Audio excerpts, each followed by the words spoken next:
दैनिक जागरण का संपादकीय डिक्टेशन। गति 100 शब्द प्रति मिनट। स्टार्ट होगा 5 सेकेंड बाद।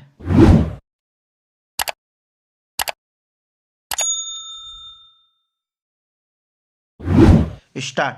बिहार में नीतीश कुमार ने मुख्यमंत्री पद से त्यागपत्र देकर जिस तरह कुछ ही घंटे के अंदर फिर से मुख्यमंत्री पद की शपथ ली, उससे एक बार पुनः यह स्पष्ट हुआ कि उनके लिए राजनीतिक मूल्यों मर्यादाओं का कोई महत्व नहीं।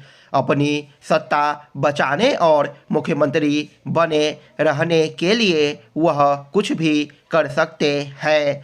यह पहली बार नहीं है जब उन्होंने राजद से नाता तोड़कर भाजपा से हाथ मिलाया हो। वह यह काम पहले भी कई बार कर चुके हैं और इस बारे में कहना कठिन है कि वह अंतिम बार पाला बदल रहे हैं। पिछली बार उन्होंने जब भाजपा से नाता तोड़कर राजद से हाथ मिलाया था तो वह अपने इस फैसले के पीछे कोई ठोस कारण नहीं गिना सके थे। इस बार भी वह यह स्पष्ट करने में नाकाम रहे कि फिर से पाला क्यों बदल रहे हैं। उन्होंने केवल इतना ही कहा कि कुछ ठीक नहीं चल रहा था।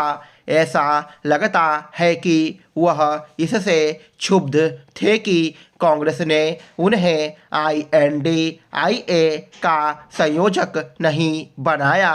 यह मानने के अच्छे भले कारण है कि वह विपक्षी गठबंधन का संयोजक बनकर प्रधानमंत्री पद के लिए अपनी दावेदारी आगे बढ़ाना चाहते थे। वह इसके पहले भी प्रधानमंत्री पद की अपनी दावेदारी पेश कर चुके हैं।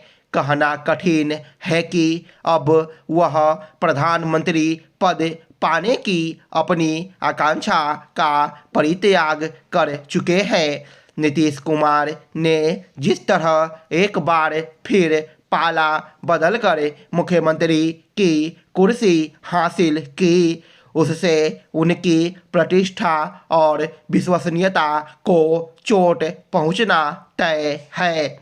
इसकी अनदेखी नहीं की जा सकती कि पिछले कुछ समय में मुख्यमंत्री के रूप में सुशासन बाबू की उनकी छवि कमज़ोर हुई है। इतना ही नहीं, उनका जनाधार भी कम होते हुए दिखा है। इस समय जदयू संख्या बल के मामले में तीसरे नंबर का दल है, लेकिन बिहार की राजनीतिक परिस्थितियां कुछ ऐसी है कि वह बार बार पाला बदलकर मुख्यमंत्री बनने में सफल रहते हैं। भले ही उनके समर्थक उनकी जय जयकार कर रहे हों, लेकिन बिहार की जनता को उनका इस तरह बार बार पाला बदलना शायद ही रास आए। बिहार की जनता की नज़र में अब वह सुशासन बाबू कम बल्कि पलटू राम की छवि से अधिक लैस है। जिस तरह नीतीश कुमार तमाम सवालों से घिरे हैं, उसी तरह कुछ सवाल भाजपा के समक्ष भी हैं।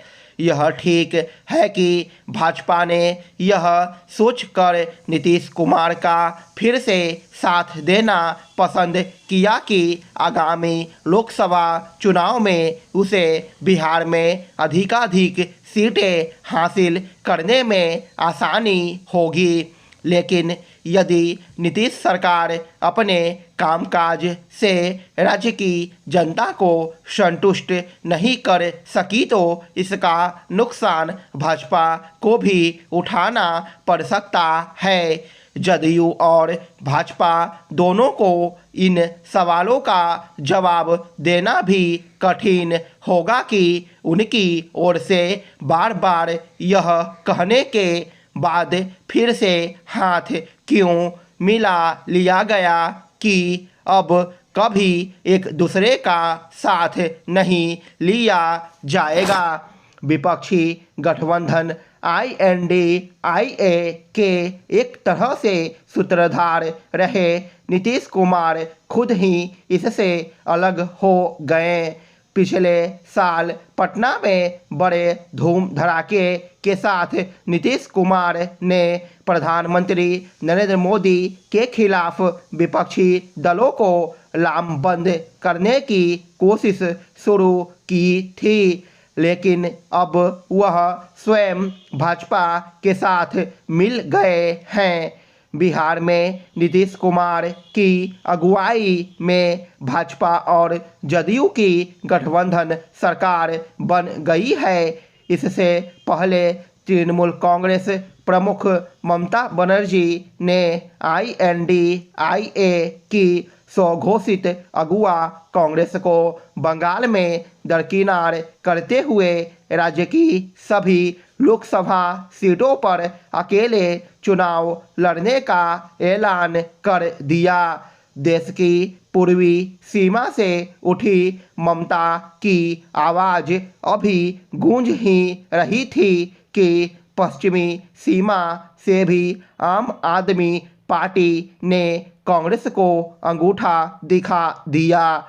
पंजाब के मुख्यमंत्री भगवंत मान ने राज्य की सभी 13 सीटों पर अकेले दम पर उतरने की घोषणा कर दी। देश में राजनीतिक रूप से सबसे प्रभावी राज्य उत्तर प्रदेश से भी INDIA के लिए संकेत सही नहीं आ रहे हैं। सपा प्रमुख अखिलेश यादव ने 80 लोकसभा सीटों वाले उत्तर प्रदेश में कांग्रेस के लिए मात्र 11 सीटें छोड़ने का एकतरफा ऐलान किया है।